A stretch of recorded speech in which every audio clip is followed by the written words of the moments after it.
তো এই ধামেক স্তূপাটি দেখার পরে আমরা এবার প্রবেশ করব আর্কিওলজিক্যাল মিউজিয়াম সারনাথ।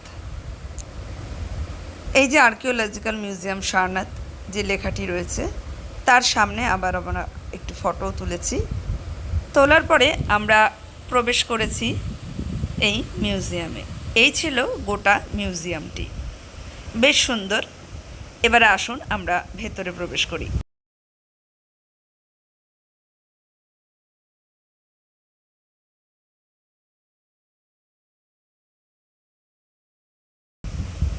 এটি বুদ্ধার মূর্তি নয়, এটি এর একটা হিস্ট্রি আছে যেটা ওখানে লেখা ছিল, আপনারা একটু পজ করে পড়ে নেবেন।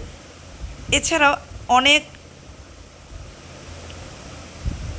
সেই সময়কার অনেক মূর্তি সেখানে ছিল, এমনকি সেই সময়কার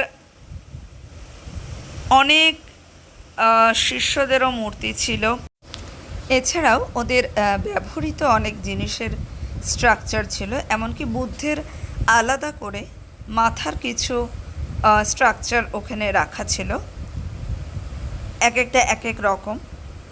তো আপনাদের একটু পজ করে করে ভালো করে ডিটেলসে দেখে নিতে হবে। আর যারা ওখানে যাবেন তারা একটু সময় হাতে করে নিয়ে যাবেন, যেন এই হিস্ট্রিগুলো আপনারা জানতে পারেন। অনেক কিছু জানার ওখানে ছিল। আমাদের হাতে সময় কম ছিল বলে আমরা জাস্ট ফটো তুলে নিয়ে এসেছি, পরে আমরা ভালো করে দেখে নেব বলে। দেখছেন এখানে কপার ব্যাঙ্গেল ছিল সেই সময়কার, ভাবাই যায় না এগুলো সংরক্ষণ করে রাখা রয়েছে মিউজিয়ামে। যাই হোক, আপনারা এবার একটু এনজয় করে নিন। বাকি অনেক কিছু ছিল। এটা যদ্দূর সম্ভব ছিল বোধিসত্ত্বের একটি মূর্তি। যাই হোক, ভেতরে আমরা সমস্ত কিছুর ছবি এবং ভিডিও তুলে আনিনি, ছবি তুলেছি। এটি তো অশোক স্তম্ভ, বুঝতেই পাচ্ছেন। এটি একটি মানে ছাতার কোনো তখনকার দিনের গোল স্ট্রাকচার, কিছুটা অংশ তো ভেঙেও গেছে।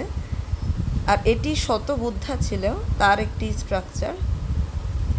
আর এখানে একটি শিলালিপি ছিল তখনকারের, সেইটার আমি অ্যাকচুয়ালি ম্যানুস্ক্রিপ্ট নিয়ে পড়াশোনা করেছিলাম, ভীষণ চেনা লেগেছিল বলে আমি আরও ওইভাবে দেখিয়েছি।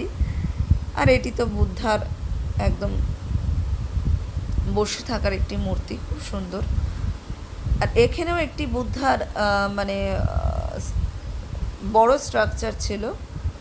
তো বেশ জায়গাটি খুব সুন্দর, ওই বাগান করে সাজানো ছিল, খুব সুন্দর। এখানে লোকজনরা আসছে, টুরিস্টরা আসছে দেখতে, ফটো তুলতে, এই আর কি। জাস্ট একটি বাগান ছিল। আর এই মাঝখানে একটি পুল টাইপের ছিল, ওখানে লোটাস অথবা শাপলা ফুটেছিল। বেশ সুন্দর জায়গাটি, পার্ক টাইপের। আমাদের বেশ ভালোই লেগেছিল। আর আপনারা আসলে অবশ্যই এই জায়গাটি ভিজিট করবেন। তার পাশে বুদ্ধর একটা রুম ছিল, যেখানে এই বুদ্ধাকে এখানে সিংহাসনে বসিয়ে রাখা ছিল। তো সেখানে একটু শান্তি লাগছিল, ওখানে আমরা কিছুক্ষণ একটু বসে রেস্ট নিচ্ছিলাম। নেওয়ার পরে আমরা ওখান থেকে বেরিয়ে একটি জায়গায় লাঞ্চ করে নিয়েছি। সেখানে আমরা ভেজ থালি পেয়েছিলাম, পেয়ে যে কী শান্তি পেয়েছিলাম তা বলার নয়। খাওয়া দাওয়া মোটামুটি ভালোই ছিল। তো ওখান থেকে খেয়ে দিয়ে আমরা চলে গেছিলাম পরের ডেস্টিনেশনে, যেটি হলো রামনগর ফোর্ট।